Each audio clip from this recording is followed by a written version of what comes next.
गुमराह हो जाती। ये जमीनी मंजिल मुकम्मल हुई और अब वक्त था असली मेराज का, आसमानों की तरफ। अब यहाँ से मेराज यानी बुलंदियों का सफर शुरू हुआ, जमीन से आसमान की तरफ। जब पहले आसमान पर पहुंचे तो दरवाजा खटखटाया गया। पूछा गया, कौन?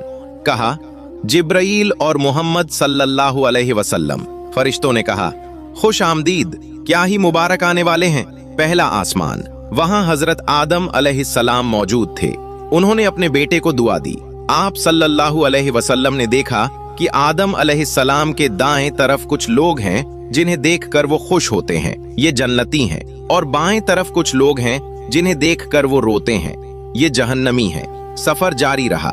दूसरे आसमान पर हजरत यहया और हजरत ईसा अलैहिस्सलाम से मुलाकात हुई। तीसरे आसमान पर हजरत यूसुफ अलैहिस्सलाम मिले। नबी पाक सल्लल्लाहु अलैहि वसल्लम फरमाते हैं, ऐसा लगता था जैसे दुनिया की आधी खूबसूरती अल्लाह ने यूसुफ अलैहिस्सलाम को दे दी है। चौथे और पांचवें आसमान पर हजरत इदरीस अलैहिस्सलाम और हजरत हारून अलैहिस्सलाम से मुलाकात हुई। छठा आसमान, यहाँ हजरत मूसा अलैहिस्सलाम मिले। जब आप सल्लल्लाहु अलैहि वसल्लम आगे बढ़ने लगे तो मूसा अलैहिस्सलाम रोने लगे। पूछा गया, क्यों? उन्होंने कहा, मैं इसलिए रो रहा हूं कि ये लड़का मोहम्मद सल्लल्लाहु अलैहि वसल्लम मेरे बाद मबूस हुआ, यानी नबी बनाकर भेजा गया, लेकिन इसकी उम्मत के लोग मेरी उम्मत से ज्यादा जन्नत में जाएंगे। सातवां आसमान, यहाँ बैतुल मामूर के पास हजरत इब्राहीम अलैहिस्सलाम तशरीफ फरमा थे। बैतुल मामूर आसमानों का काबा है, जहाँ रोजाना 70,000 फरिश्ते तवाफ करते हैं। आसमानों की ये बुलंदियां अब एक खौफनाक और सबक आमेज मंजर की तरफ ले जा रही थीं।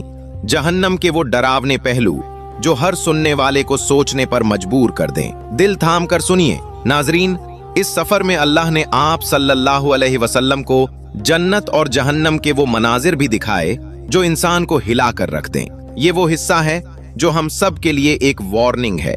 जरा गौर से सुनिए। गीबत करने वाले, आप सल्लल्लाहु अलैहि वसल्लम ने देखा कि कुछ लोग हैं जिनके नाखून तांबे के हैं और वो अपने ही चेहरों और सीनों को नोच रहे हैं। जिब्राइल ने बताया, ये वो लोग हैं जो लोगों की गीबत करते थे। सूद खाने वाले, कुछ लोग थे जिनके पेट इतने बड़े थे कि वो हिल भी नहीं सकते थे और उनके पेट में सांप चल रहे थे जो बाहर से नजर आ रहे थे। यतीम का माल खाने वाले, कुछ लोगों के होंठ ऊंट की तरह थे, फरिश्ते उनके मुंह में आग के पत्थर डाल रहे थे। एक शख्स लकड़ियों का गट्ठा उठाने की कोशिश कर रहा था जो उससे नहीं उठाया जा रहा था, मगर वो उस पर और लकड़ियां डाल रहा था।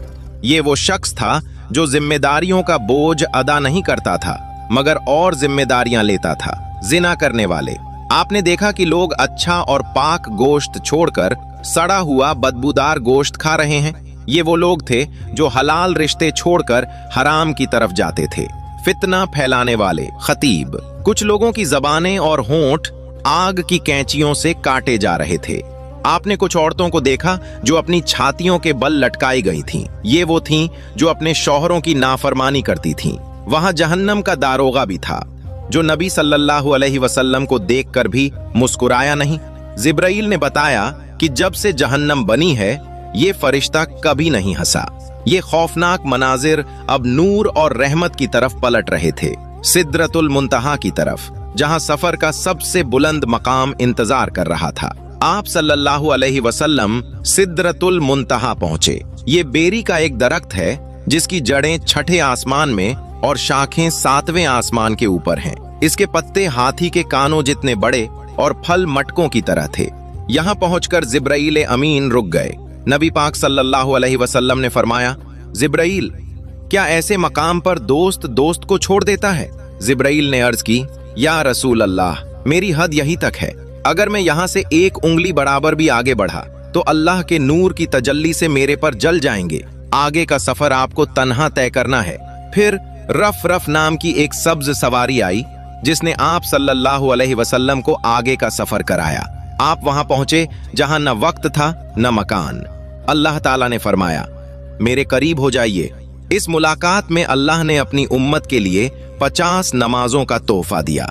वापसी पर मूसा ने कहा कि आपकी उम्मत कमजोर है, 50 नमाजें नहीं पढ़ सकेगी, वापस जाइए और कम करवाइए।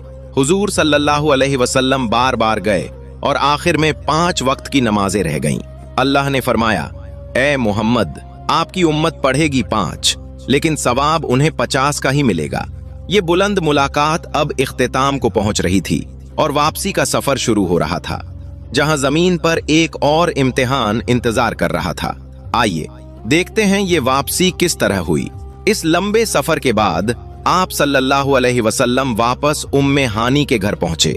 मोजिजा ये था कि बिस्तर अभी तक गर्म था और दरवाजे की कुंडी हिल रही थी, यानी जमीन पर वक्त थमा हुआ था।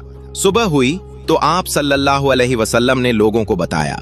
अबू जहल हंसता हुआ आया और मजाक उड़ाने लगा। लोगों ने कहा, अगर आप सच्चे हैं तो बैतुल मुकद्दस का नक्शा बताएं।